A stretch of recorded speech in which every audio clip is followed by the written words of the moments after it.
우리 오늘 여호수아 강해 계속 이어서 가겠습니다.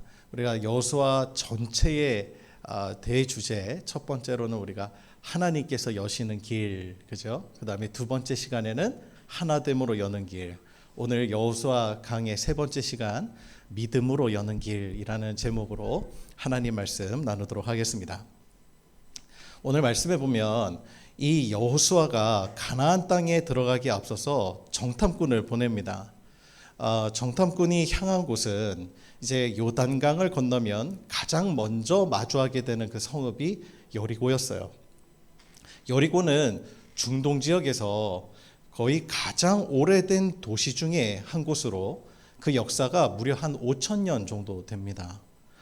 신약 시대에서는 헤롯의 겨울 궁전이 있을 정도로 대단히 큰 도시였죠. 지금도 이스라엘에 이렇게 가보면 꽤 큰 도시입니다. 그런데 이곳에 가면 그 시험산 수도원이라는 데가 나와요. 거기 이제 케이블카 타고 이렇게 올라갈 수 있거든요. 그런데 거기 예수님께서 그 공생이 시작하면서 마귀의 유혹을 받으시잖아요.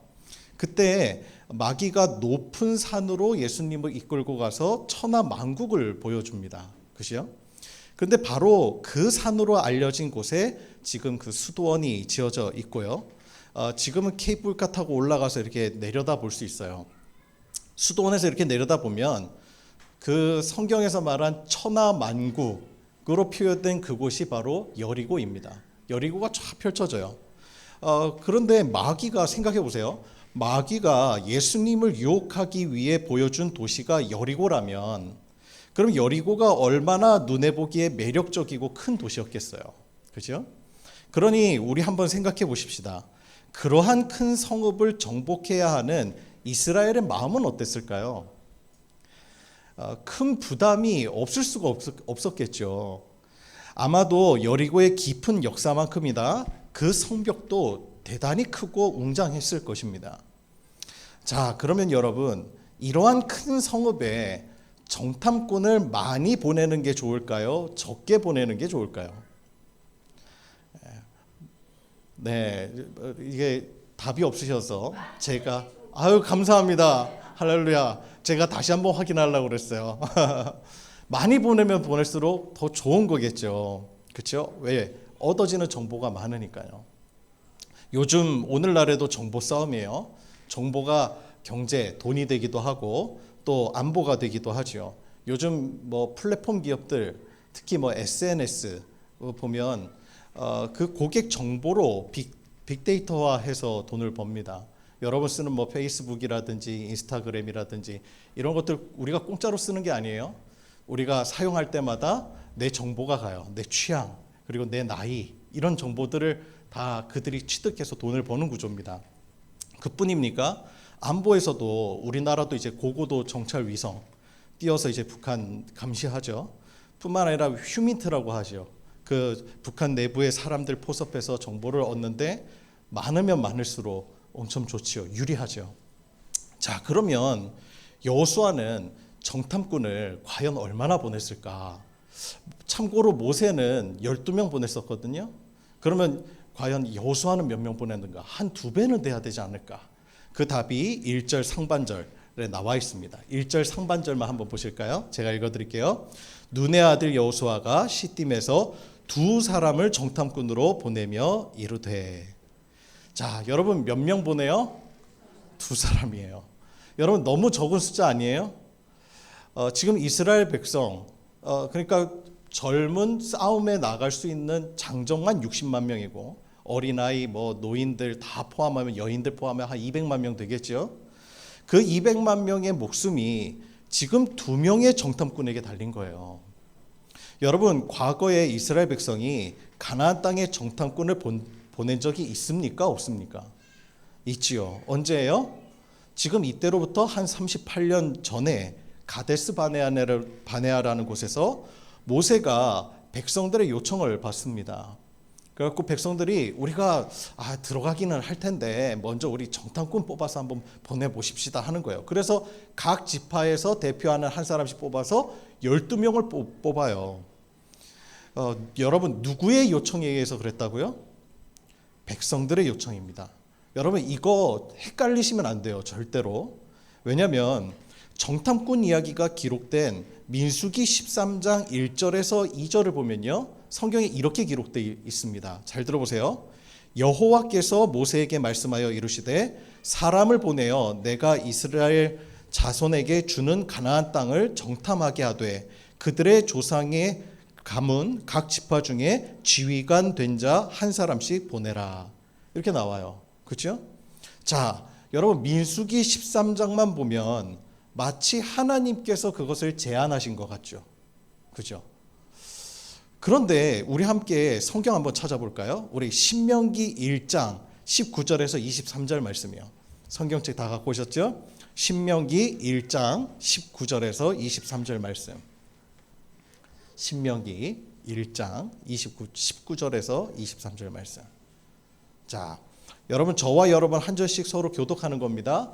제가 봉독해 드릴게요. 먼저 우리 하나님 여호와께서 우리에게 명령하신 대로 우리가 호렙산을 떠나 너희가 보았던 그 크고 두려운 광야를 지나 아모리 족속의 산지길로 가데스 바네아에 이른 때에 내가 너희에게 이르기를 우리 하나님 여호와께서 우리에게 주신 아모리 족속의 산지에 너희가 이르렀나니 너희의 하나님 여호와께서 이 땅을 너희에게 두셨은즉 너희 조상의 하나님 여호와께서 너희에게 이르신 대로 올라가서 차지하라. 두려워하지 말라 주저하지 말라 한즉 너희가 다 내 앞으로 나와 말하기를 우리가 사람을 우리보다 먼저 보내어 우리를 위하여 그 땅을 정탐하고 어느 길로 올라가야 할 것과 어느 성읍으로 들어야 우리에게 알리게 하자 하기에 내가 그 말을 좋게 여겨 너희 중 각 지파에서 한 사람씩 12를 택하매. 아멘.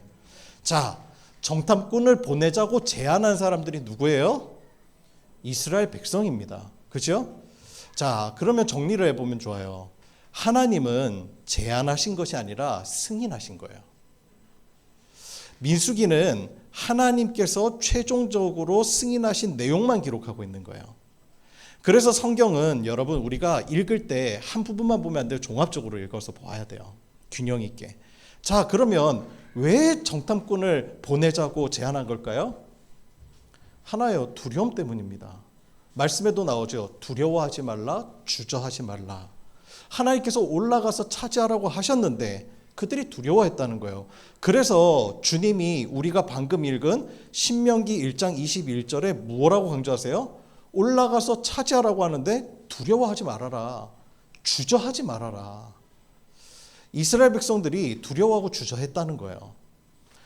이 사람들에게 두 가지 의심이 있었던 겁니다. 첫째, 과연 우리가 말씀만 믿고 갔을 때 거기에 정말 살고 있는 민족들이 우리보다 약할까?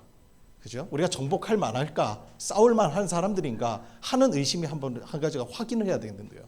두 번째는요. 우리가 가서 그 땅을 볼 때 정말 하나님이 약속하신 대로 젖과 꿀이 흐르는 땅이 맞냐? 그것을 확인하고 싶었던 거예요. 그래서 각 지파에서 한 명씩 뽑아서 12명을 보낸 겁니다. 그런데 여러분 그 결과 우리가 잘 알죠. 어땠습니까?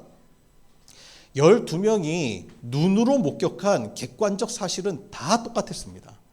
정확하게 일치했어요. 가나안 땅은 실로 젖과 꿀이 흐르는 좋은 땅이더라는 거예요.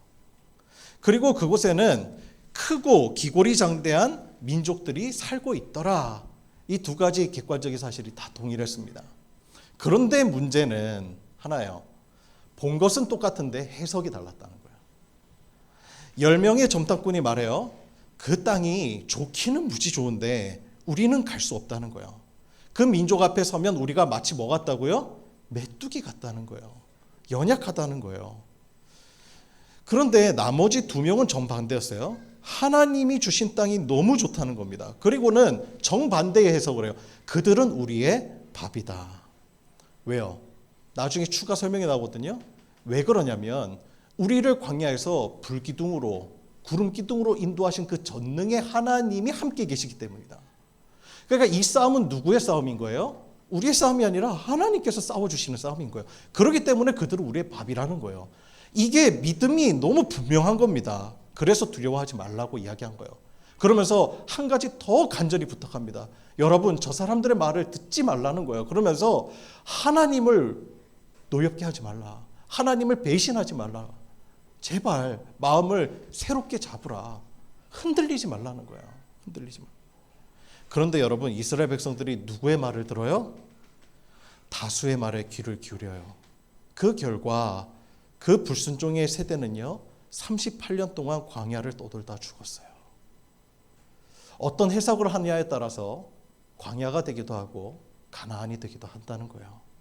여러분, 많은 수가 필요한 게 아니에요. 믿음의 눈을 가진 사람 2명이면 충분한 거예요.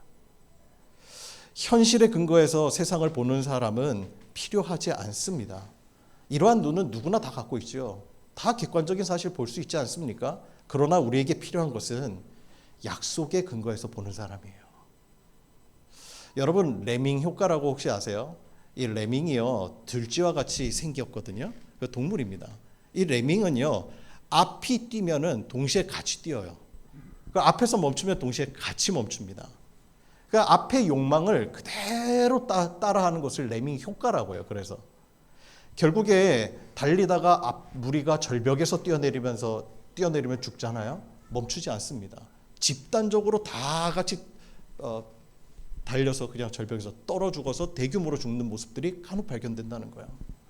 여러분, 다수가 필요한 게 아니에요. 다수의 생각이 누구의 생각을 쫓아가느냐. 여러분, 믿음은 욕망이 아니라 하나님의 뜻에서 찾아야 돼요. 하나님의 뜻. 여러분, 민수기 13장에 보면 각 지파에서 뽑힌 12명의 정탐꾼의 이름이 기록되어 있어요. 여러분, 그들의 이름 기억하세요? 제가 한번 불러드릴게요. 혹시 이름 기억나면 손 한번 번쩍 들어보세요. 자, 삼무아, 사밧, 이갈, 발디, 갓디엘, 갓디, 암미엘, 스둘, 나비, 그우엘, 그리고 갈렙과 여호수아. 자, 여러분, 이 12명의 명단 다 기억하시죠? 그죠? 아니죠. 여러분, 우리의 기억 중에 12명 중에 기억에 남는 사람은 몇 명이에요? 2사람밖에 없어요. 여호수아와 갈렙. 여러분, 이것이 대단히 중요해요. 성경에 기록된 사람은 12이지만 기억되는 사람은 2뿐입니다. 여러분, 숫자가 많으면 뭐합니까? 그들의 이름은 남지 않고 그들의 원망만 기억에 남습니다. 여러분, 우리가 추구해야 될 게 뭘까요? 기록된 자가 아니라 기억된 자로 남는 것. 그게 엄청난 축복이라는 거예요. 제가 오래전에 소록도 방문했을 때 소록도 내 교회들도 있고 그 다음에 성당도 있고 제가 아무튼 돌아다니면서 두루두루 예배당을 또 다 살펴봤었어요. 교회의 역사들을 보면요, 정말 눈물이 나요. 한센병이 우리 신경 감각을 마비시키는 그런 병이잖아요. 그래서 신체 일부가 이렇게 떨어져 나가고 고름이 차도 잘 못 느낍니다. 그런데 이 예배당을 세울 때 보니까요, 외부 업체에서 들어오는 게 이제 꺼려지니까 이분들이, 성도님들이 직접 벽돌을 날라서 건물을 다 쌓아 올린 거예요. 그러다 보니까 자기도 모르게 벽돌 날라서 보니까 손가락이 떨어져 나가요. 발가락도 떨어져 나가요. 코 쓱 닦다 보면 코도 떨어져 나가요. 추운 겨울에. 그러면서도 그 교회를 그렇게 세워나간 거예요. 그럼 나중에 이 벽을 세워보니까 벽에 피로 물들었다는 거예요. 근데 그 흔적이 지금도 가보면요, 남아있어요. 한 번은 제가 예배당 입구에 이렇게 딱 들어갔는데요, 입구에 참 신기한 걸 발견했어요. 이렇게 입구 위에 딱 쳐다보니까 교우들의 사진이 이렇게 다 열고 이렇게 있는 거예요. 이름하고. 그리고 날짜가 이렇게 적혀져 있습니다. 그러고는 그 위에 문구에 뭐라고 적혀 있냐면 이렇게 써 있어요. 천국 입성하신 교우들 환영합니다.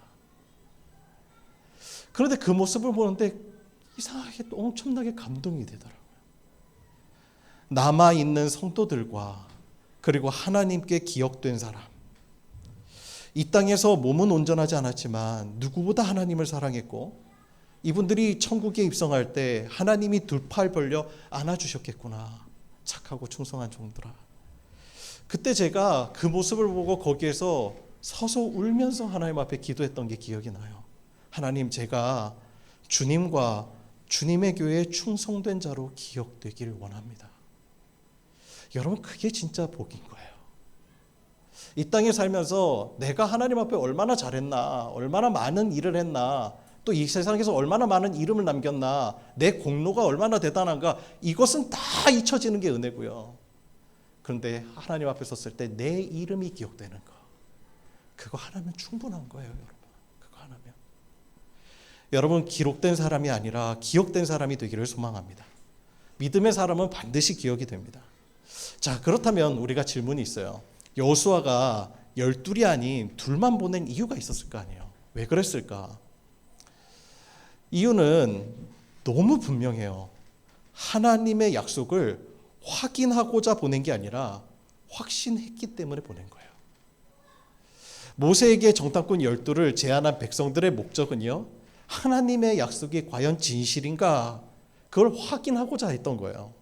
그런데 여호수아는 그런 불신이 어떠한 결과를 낳았는지 너무나 잘 알고 있었어요. 그래서 많은 수가 아니라 하나님의 약속을 확실히 붙들고 있는 믿음의 사람 2사람이면 충분하다고 생각을 했어요. 그들이 정탐 후에 보고할 것은 그들이 그 땅이 정복할 만한 땅인가 아닌가가 아니었습니다. 그 여부가 아니에요. 두려움 지금 가득한 이스라엘 백성들에게, 모세를 떠나서 혼란스러운 이 백성들에게 한 가지만 전하면 되는 거예요. 하나님의 뜻은 모세가 떠났다 하더라도 변하지 않았다는 거예요. 하나님은 여전히 신실하시다는 거예요. 여전히 하나님은 그 땅이 우리에게 주실 땅이라는 것을 두 눈으로 목격하게 하셨다는 거예요. 그것을 이스라엘 백성들에게 전해줄 사람, 여러분, 그 2사람이면 충분한 거예요. 2사람이면. 여러분, 확인과 확신은 다릅니다.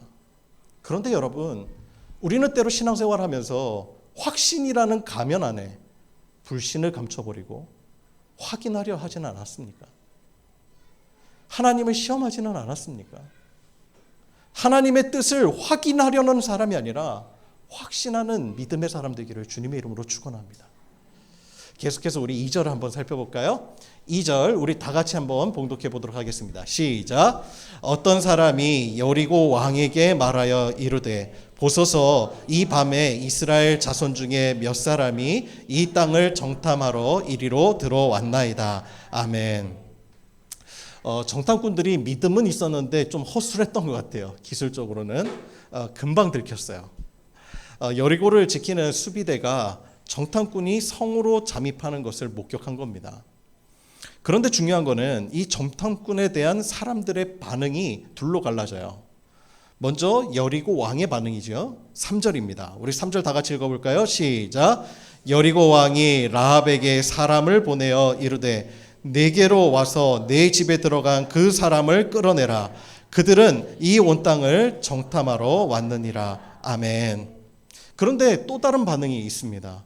그 4절 상반절입니다. 제가 읽어드릴게요. 그 여인이 그 2사람을 이미 숨긴지라. 아멘. 자, 정탐꾼의 계획을 막으려는 자와 도우려는 자가 있었다는 거예요. 자, 그러면 생각해 보십시다. 여리고의 입장에서 생각해 보면 어떤 것이 당연한 반응이에요? 막는 것이죠. 라합의 반응은 이 여리고의 입장에서 보면 매국노입니다. 반역자죠. 배신자예요. 인간의 이치와 가치로 보면 라합은 악한 자입니다. 그러나 하나님의 시선과 역사의 판단으로 보면 결국 라합은 지혜로운 자예요. 선하고 의로운 자입니다. 왜 그렇습니까? 그 답이 라합의 고백에 들어있는데요. 우리 8절에서 10절, 여러분 성경책 있죠? 8절에서 10절에 기록이 되어 있는데요. 우리 성경책 다 같이 보시고 함께 봉독해 봅니다. 시작. 또 그들이 눕기 전에 라합이 지붕에 올라가서 그들에게 이르러 말하되 여호와께서 이 땅을 너희에게 주신 줄을 내가 아노라. 우리가 심히 두려워하고 이 땅 주민들이 다 너희 앞에서 감담이 녹나니 이는 너희가 애굽에서 나올 때에 여호와께서 너희 앞에서 홍해 물을 마르게 하신 일과 너희가 요단 저쪽에 있는 아모리 사람의 두 왕 시혼과 옥에게 행한 일 곧 그들을 전멸시킨 일을 우리가 들었음이니라. 아멘. 여러분, 우리는 여기서 잠시 동안 이 라합의 이력을 좀 살펴볼 필요가 있는데요. 그 여인의 직업이 뭐였죠? 네, 1절에 보면 라합이라 하는 기생의 집에 들어가. 기생이었어요. 자, 여러분 기생이어도 여러분 등급이 있습니다. 그 기생하면 오늘날 우리가 흔히 그냥 매춘부 정도로 이렇게 생각을 하는데요. 근데 기생들이라고 다 그런 기생이 아니었거든요. 옛날 조선 시대의 기생들 보면 춤과 글의 재능을 가진 그런 기생들도 있었고 국가의 행사나 사신들의 연회를 돕는 기생. 그래서 우리가 그런 사람들을 관기라고 부르죠. 그런 사람들이 있었는데요. 이들은 거의 예능인에 가까웠습니다. 그런데 오늘 본문에 쓰여진 이 라합 기생 할 때 이 기생이라고 하는 히브리어 원래 단어는요. 이거를 영어로 해석하면 정확하게 어떤 뜻이냐면 매춘부라고 하는 뜻이에요. 매춘부. 학자들 중에서는 라합이 기생집을 운영하는 여관주인일 것이라고 주장하는 학자들도 있는데요. 근데 대부분은 매춘부로 해석을 합니다. 그러니까 이 라합은요. 당시 시대에 가장 천대받던 신분이었어요. 그런 그의 상황을 잘 표현해주는 기록이 있는데 우리 15절 한번 볼까요? 15절의 말씀도 다 같이 한번 봉독해 봅니다. 시작. 라합이 그들의 창문에서 줄로 달아내리니 그의 집이 성벽 위에 있으므로 그가 성벽 위에 거주하였음이라. 아멘. 여러분 우리나라의 사고방식으로 보면 이 말씀이 잘 이해가 안 돼요. 여러분 성벽에서 어떻게 거주해요? 여러분 이 말씀 읽으면서 그런 질문 드신 적 있으세요? 그런데 이게 고고학자들의 견해에 따르면요. 이 고대 도시 그 중동 지역의 고대 도시 성벽의 특징이요. 우리나라 성벽은 우리 뭐 남한산성이나 이런 데 가면 그냥 돌로 쫙 깔려져 있고 세워져 있고 다 채워져 있잖아요. 거기는 방어의 역할만 하죠. 그런데 이쪽 지역에서는요. 여리고 지역에서는 실제로 고고학 저도 이제 가봤지만 그 성벽이 남아 있습니다. 보면 이 성벽 안에 꼭대기쯤에 주거시설이 발견이 돼요. 그러니까 성벽에도 거기에서 거주하며 사는 사람들이 있었다는 거예요. 그래서 마치 모습이요. 빌딩을 이렇게 연결해서 지어놓은 느낌이에요. 성벽을. 그러니까 위에서만 사람들이 거주하는 그런 모습들이죠. 자, 그러면 한번 상상해 보세요. 이곳에 사는 사람의 계층은 어떤 사람들이었을까요? 최하층민들이었겠죠. 왜요? 전쟁 나면 가장 먼저 함락되고 오늘 본문처럼 정탐꾼에게 가장 먼저 노출되는 이 보안과 안전에 가장 취약한 곳이 바로 성벽 거주자들입니다. 라합은 여리고에서 가장 하층민의 삶을 살았던 사람이었던 거예요. 자, 그런데 그런 라합이 이스라엘 민족에 대한 소문을 너무나 상세히 알고 있어요. 이 최하층민이. 이 사람이 최고위층이 아니라 최하층민입니다. 그 말은 이미 여리고의 모든 사람들은 이스라엘이 얼마나 대단한 민족인지를 알고 있다는 거예요. 그렇다면 여리고의 왕은 어땠을까요? 라합보다 더 잘 알았으면 알았지 모를 일은 없잖아요. 그런데 문제는 어리석었다는 거예요. 역사를 읽는 눈이 없었다는 거예요. 같은 소문을 여리고 왕과 라합이 들었지만 반응이 달랐어요. 여리고 왕은 하나님의 계획을 막을 수 있다고 생각했어요. 막아보려 했습니다. 그런데 라합은 알았던 거예요. 9절에 보니까 말하되 여호와께서 이 땅을 너희에게 주신 줄을 내가 아노라. 이미 하나님의 결정이 끝난 거예요. 그것을 막을 자는 아무도 없다라는 것을 라합은 알았던 겁니다. 이것이 라합의 지혜였어요. 라합은 배신자가 아니라 지혜의 사람이었던 거예요. 성경은 한 성읍의 왕과 가장 미천한 라합을 우리에게 비교하여 보여주고 있습니다. 세상의 모든 권력을 다 쥔 왕, 반대로 가장 홀대받고 무시받고 누구도 지켜주지 않는 기생 라합. 그런데 성경은 우리에게 묻습니다. 누가 과연 지혜로운 자인가? 라합은 여리고 사람들이 이스라엘에 대한 소문을 듣고 심히 두려워했다고 말해요. 이 땅의 주민들이 간담이 녹았다고 말합니다. 심지어 얼마나 무서웠는지 11절에 보면 사람들이 정신을 잃을 정도였다는 거예요. 이스라엘의 하나님이 중동의 강대국 이집트에서부터 어떤 일을 하셨는지를 그가 다 알고 있습니다. 자, 그렇다면 바른 지도자라면 어떤 결정을 하는 것이 지혜로운 것입니까? 하나님의 계획을 꺾을 수 있다고 생각하는 것, 그것이 가장 어리석은 거예요. 잠언 9장과 시편 111편은 말합니다. 지혜의 근본은 무엇이죠? 여호와를 경외하는 거예요. 광야의 마른 장작 같은 이스라엘을 들어 사용하시는 그 하나님. 겸손은 그러한 하나님을 인정하는 거예요. 그래서 겸손은 지혜의 바탕으로 언급되는 거죠. 라합이 정탐꾼을 도와주는 것은 그녀에게 있어서 엄청난 용기를 요구하는 것이었습니다. 그럼에도 불구하고 그가 믿음으로 그것을 취했던 것은 단 하나예요. 다가오는 하나님 나라를 본 것이죠. 이건 하나님 나라가 오는구나. 그 나라를 사모하고 이스라엘을 이끄시는 그 전능하신 하나님의 백성이 되고 싶은 그 갈망. 그녀의 믿음이 또한 이 이스라엘을 움직이는 결국에 힘이 된 거예요. 그녀의 증언이. 여러분, 라합의 이러한 믿음은 의인은 오직 믿음으로 말미암아 살리라는 말씀을 떠올리게 해요. 라합은 떠나는 정탐꾼들에게 이렇게 요청합니다. 12절과 13절입니다. 우리 함께 다 같이 봉독할까요? 시작. 그러므로 이제 청하노니 내가 너희를 선대한즉 너희도 내 아버지의 집을 선대하도록 여호와로 내게 맹세하고 내게 증표를 내라. 그리고 나의 부모와 나의 남녀 형제와 그들에게 속한 모든 사람을 살려주어 우리 목숨을 죽음에서 건져내라. 아멘. 라합은 여리고의 성의 절대 권력자인 왕보다 이스라엘의 하나님을 두려워했어요. 믿음은 여러분 바로 그런 겁니다. 눈앞에 보이는 것보다 역사를 주관하시는 하나님을 경외하는 태도가 믿음인 거예요.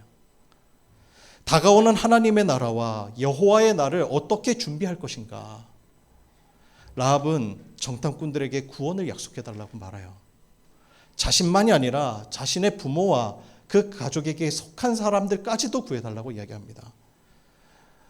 사도행전에 보면 그 베드로가 자살하려고 하는 간수장에게 이렇게 이야기를 하죠. 주 예수를 믿으라. 그리하면 너와 내 집이 구원을 얻으리라. 그러고는 죽음의 노인자가 구원을 얻습니다. 여러분, 이것이 라합의 믿음이에요. 히브리서 11장 31절은요. 라합을 이렇게 평가해요. 믿음으로 기생 라합은 정탐꾼을 평안히 영접하였으므로 순종하지 아니한 자와 함께 멸망하지 아니하였도다. 여러분, 다가오는 역사의 흐름과 심판을 거슬러 무너질 세상을 붙들고 있는 것은 어리석습니다. 그래서 정탐꾼들이 이렇게 약속해요. 17절과 18절 중요한 말씀입니다. 우리 함께 봉독해 보도록 하겠습니다. 시작. 그 사람들이 그에게 이르되 내가 우리에게 서약하게 한 이 맹세에 대하여 우리가 허물이 없게 하리니 우리가 이 땅에 들어올 때에 우리를 달아내린 창문에 이 붉은 줄을 메고 내 부모와 형제와 내 아버지의 가족을 다 내 집에 모으라. 아멘. 그들이 약속을 합니다. 창문에 붉은 줄을 매라. 여러분, 이 구절에서 어딘가 익숙한 사건이 떠오르지 않습니까? 이게 어떤 징표일까요? 네. 그들이 도대체 무엇을 보고 이 이스라엘 백성들이 무엇을 떠올렸기에 이러한 징표를 이렇게 제안했을까요? 여러분, 바로 지금 여리고 성에 또 한 번의 유월절이 일어나는 거예요. 이집트에서 죽음의 천사가 임했을 때, 하나님의 심판이 그곳에 쳤을 때 이스라엘 백성들이 하나님께서 명하시죠. 너희들이 어린 양을 잡아서 그 양의 피를 문설주에 바르라. 그 증표를 보고 죽음의 사자가 너희들을 넘어가리라. 그래서 넘다, 패스오버. 그래서 유월절인 거죠. 죽음의 사자가 넘어간 거예요. 그런데 하나님께서는 지금 죄악으로 가득 찬 가나안 땅을 심판하고 계세요. 그런데 여러분 주목해 보세요. 그 심판 속에서도 구원받는 이들이 있어요. 그 심판 속에서도 하나님은 긍휼을 거두지 않고 계세요. 믿음의 사람을 구원하세요. 바로 다가오는 하나님의 나라를 믿는 자들이에요. 하나님께서는 그 믿음을 의롭게 여기세요. 다가오는 하나님의 심판과 그 나라를 믿는 이들은 준비하게 되어 있습니다. 하나님의 역사를 거를 수가 없습니다. 이것을 아는 것이 바로 지혜인 것입니다. 우리가 잘 알듯이 이 라합은 이방 여인입니다. 여리고에서도 가장 신분이 낮고 적들이 쳐들어오면 가장 먼저 죽을 수밖에 없는, 의지할 것 하나 없는 이방 여인이었습니다. 세상 가장 탄탄한 성벽도 하나님의 계획을 막을 수 없습니다. 오히려 가장 안전한 자리에 있던 그 왕은 무너집니다. 그러나 가장 위험한 자리에 있던 라합은 구원받습니다. 이것이 하나님 나라의 역전이에요. 여러분, 지금 비록 우리의 삶이 라합과 같이 비루해 보이십니까? 꼴찌 같고 세상 방식대로 세상을 거부하고 살다 보면 목사님 그건 너무 어리석어요. 하나님의 뜻보다 세상이 더 지혜로워 보입니까? 하나님 믿음으로 살아보려다가 부딪히는 삶의 현장에서 충돌하는 그 지점에서 우리는 고민하지 않습니까? 하나님의 뜻대로 살 것인가? 아니면 세상 방식대로 살 것인가? 그러나 여러분 기억하세요. 하나님의 나라는 다가오고 있습니다. 하나님은 신실하십니다. 하나님은 좋으십니다. 가장 좋은 자리에 있던 왕은 무너졌습니다. 그러나 라합은 살았어요. 믿음은 신분과 혈통을 뛰어넘습니다. 라합은 이 믿음의 결단을 통해서 결국 예수님의 조상이 됩니다. 마가복음 1장에 보면 예수님의 족보가 나오죠. 그 족보 5절은 이렇게 선명하게 기록하고 있습니다. 읽어드릴게요. 살몬은 라합에게서 보아스를 낳고, 보아스는 룻에게서 오벳을 낳고, 오벳은 이새를 낳고, 그리고 이새는 누구를 낳아요? 다윗을 낳죠. 라합은 다윗 왕의 조상이자 혈통상 예수님의 조상이 되는 엄청난 영광을 얻게 됩니다. 하나님은 우리의 외적인 어떠함에 주목하지 않으십니다. 로마서 2장 11절에서 사도 바울은 이렇게 말해요. 이는 하나님께서 외모로 사람을 취하지 아니하심이라. 그런데 여러분, 이런 외모로 취하지 않으시고 중심을 보신다는 말씀이 성경 전체에 몇 번 등장하는 줄 아십니까? 14번이나 등장합니다. 하나님은 우리의 어떠한 나의 학력, 내가 가지고 있는 커리어, 내가 얼마나 돈이 많은가, 내가 하나님 교회에다가 얼마나 많이 헌금을 했는가, 그것을 하나님 보시는 게 아니라 우리의 마음에 있는 믿음을 보신다는 거예요. 하나님을 향한 마음. 가나안은 믿음으로 열리는 땅입니다. 여호수아의 믿음이 필요한 거예요. 정탐꾼들의 믿음이 필요한 거예요. 라합의 믿음이 필요한 것입니다. 여러분, 지금은 낮아 보여도 결국 승리하게 하실 하나님, 그 하나님을 우리가 주목했으면 좋겠습니다. 여러분, 하와이에 가면 빅 아일랜드 코나, 거기에서 매년 가을이면 철인 3종 경기가 열립니다. 수영이 3.9km, 사이클이 180.2km, 마라톤이 49.1km이죠. 이거 엄청난 철인들 경기입니다. 그런데 이게 아침 9시에 출발하거든요. 대개 18시간만 이후에 1등이 들어온대요. 그러니까 오후 2시쯤 되는 거죠. 그런데 이 철인 경기를 제대로 구경하는 법이 있대요. 그 방법이 뭔지 아십니까? 1등이 들어오는 오후 2시가 아니라 밤 10시에 나가보는 거예요. 그때 포기하지 않고 완주하는 사람들이 들어옵니다. 그때 최대의 함성 소리가 울려 퍼진대요. 박수를 보낸답니다, 사람들이. 그리고 거기에 감동이 있어요. 왜? 거기에 온 사람들은요, 등수 때문에 온 사람들이 아니라 사연이 있는 사람들이에요. 목적이 있어요. 암을 극복하고 뛰어들어오는 사람, 나이 80세가 넘어서 들어오는 사람, 장의 아들을 들쳐업고 함께 뛰어오는 아버지가 있어요. 그리고 결혼을 앞둔 젊은 청년이 끝까지 꼬린 지점까지 와서 사랑하는 여인에게 프로포즈하는 장면이 있어요. 그곳에 바로 감동이 있고 사연이 있는 겁니다. 밤 10시 이후에 들어오는 사람들은 기록이 목적이 아니에요. 등수가 목적이 아닙니다. 그들은 세상과는 다른 사연과 목적과 메시지를 가지고 오는 사람들이에요. 여러분, 이것이 바로 크리스천들의 삶이라 싶습니다. 하나님은 네가 얼마나 많은 것을 가졌니, 등수가 얼마니를 보시지 않아요. 우리 안에 있는 하나님 안에 살아왔던 그 사연, 하나님 말씀 하나 믿고자 따르고자 몸부림쳐와서 쳤던 그 고난의 순간들, 하나님은 우리가 언제가 하나님 앞에 서는 그 순간에 우리의 눈물을 닦아주시며 안아주시리라 싶습니다. 가나안은 믿음으로 열리는 길입니다. 그 길 위에 저와 여러분 모두가 서 있는 우리 더불어 기쁨 교회 교우들 되시기를 주님의 이름으로 축원합니다. 기도하겠습니다.